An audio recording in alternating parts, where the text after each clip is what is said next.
ഇന്ത്യയും പാകിസ്ഥാനും തമ്മിലുള്ള ഒരു അനിവാര്യ യുദ്ധത്തെ സഖാവ് സ്വരാജ് അനാവശ്യമായ ഒരു കാര്യമാണ് എന്ന് പറയുകയുണ്ടായി.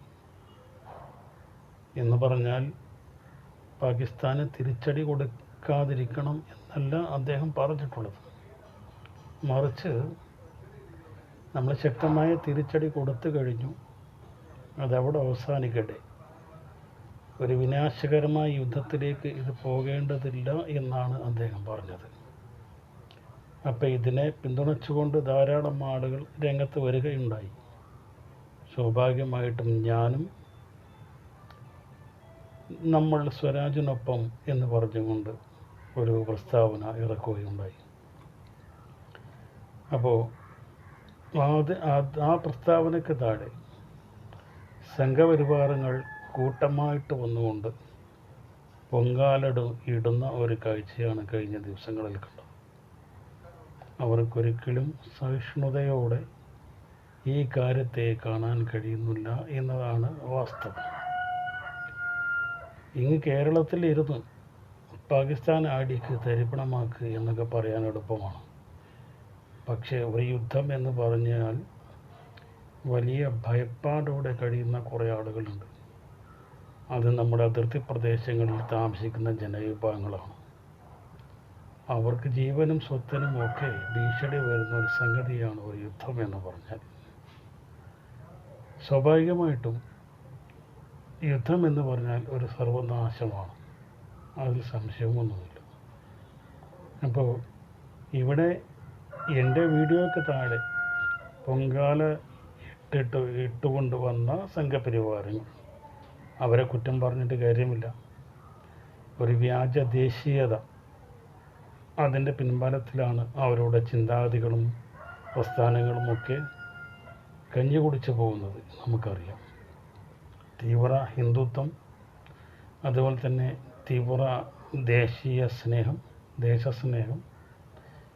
ഇതൊക്കെ വളമിട്ട് വളർത്തിക്കൊണ്ടാണ് BJPയും സംഘപരിവാരങ്ങളും ഇന്ത്യയിൽ അധികാരം പിടിച്ചിട്ടുള്ളതും അവരുടെ അധികാരം നിലനിർത്തിക്കൊണ്ടു പോകുന്നതും. അതെല്ലാവർക്കും അറിയുന്ന കാര്യമാണ്. അപ്പോൾ സംഘപരിവാരങ്ങൾ സ്വരാജിനെയും അദ്ദേഹത്തിൻ്റെ ആശയങ്ങളെയും എതിർക്കുന്നതിൽ നമുക്ക് ഒരു പ്രത്യേകതയൊന്നും കാണുന്നില്ല. അത് അവരുടെ രാഷ്ട്രീയമായ അജണ്ടയാണ്. കുട്ടിക്കാലം മുതൽക്ക് തന്നെ മസ്തിഷ്ക പ്രക്ഷാളനത്തിന് വിധേയമായിട്ടുള്ളവരാണ് ഇന്ത്യ രാജ്യത്തെ തീവ്ര മനസ്കരായ ഓരോ സംഘിയും. അവരുടെ അറിവ് എന്ന് പറഞ്ഞാൽ അത് RSSൻ്റെ ശാഖകളിൽ നിന്ന് മാത്രം ലഭിക്കുന്ന കാര്യങ്ങളാണ്. അല്ലാതെ ആധുനിക വിദ്യാഭ്യാസത്തിൻ്റെ നല്ല വശങ്ങളൊന്നും അവർ ആത്മാർത്ഥമായിട്ട് ഉൾക്കൊള്ളുന്നില്ല. പകരം ഒരു ജോലി നേടുന്നതിന് വേണ്ടി മാത്രം പഠിച്ച് വിസ്മരിച്ച് കളയുകയാണ് എന്നതാണ് വസ്തുത. അവരുടെ മനസ്സിൽ പതിഞ്ഞിട്ടുള്ളത് RSSൻ്റെ ഈ മസ്തിഷ്ക പ്രക്ഷാളന രീതികളാണ്. അവർ പറഞ്ഞ് പഠിപ്പിച്ചിട്ടുള്ള കാര്യങ്ങൾ മാത്രമാണ് അവരുടെ അറിവ് എന്ന് പറയുന്നത്. അതായത് സർവ്വരോഗ സംഹാരിണിയാണ്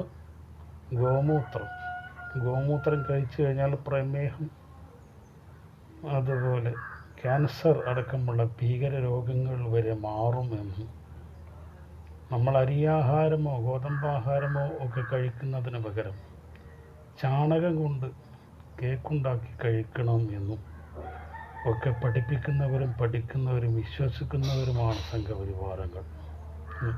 PhDക്കാരായ ഡോക്ടർമാർ വരെ, അല്ലെങ്കിൽ MBBS MD കഴിഞ്ഞ ഡോക്ടർമാർ വരെ ചാണകത്തിൽ മെഴുകുന്നതും ചാണകം കഴിക്കുന്നതും ഗോമൂത്രം കുടിക്കുന്നതുമൊക്കെ നമ്മൾ കണ്ടിട്ടുള്ളതാണ്. ആ തരത്തിലേക്ക് ഇന്ത്യയിലെ സംഘപരിവാർ ആശയക്കാരെ, സവർണ ഹിന്ദുക്കളെ മസ്തിഷ്ക പ്രക്ഷാളനം നടത്തി ഉപയോഗിച്ചുകൊണ്ട് രാഷ്ട്രീയ നേട്ടം കൈവരിക്കുന്ന വിഭാഗമാണ് BJPയും സംഘപരിവാരങ്ങളും. ഇവിടെ സംഘി ഇതര വിഭാഗങ്ങൾ എന്ത് തന്നെ ചെയ്തിട്ടും കാര്യമില്ല. അവരെ രാജ്യദ്രോഹികളാക്കി മാത്രമേ സംഘപരിവാരങ്ങൾ ചിത്രീകരിക്കുകയുള്ളൂ. നമ്മൾ യുദ്ധത്തിൽ പങ്കെടുത്താലും രാജ്യത്തിന് വേണ്ടി മരിച്ചു വീണാലും രക്തസാക്ഷിത്വം വഹിച്ചാലും അതിനെ സംഘികൾ അംഗീകരിക്കുമെന്ന് തോന്നുന്നില്ല. അതിനവർക്ക് കഴിയില്ല. കാരണം അവർക്ക് സഹിഷ്ണുതയില്ല.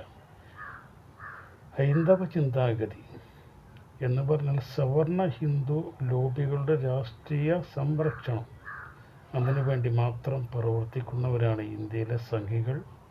അതുകൊണ്ട് സംഘി ഇതര വിഭാഗങ്ങളെ, അത് ഹിന്ദുവായാലും മുസ്ലിമായാലും ക്രിസ്ത്യാനിയായാലും ദളിതനായാലും അംഗീകരിക്കാൻ ഒരു നിലക്കും സംഘപരിവാരങ്ങൾക്ക് സാധിക്കുകയില്ല.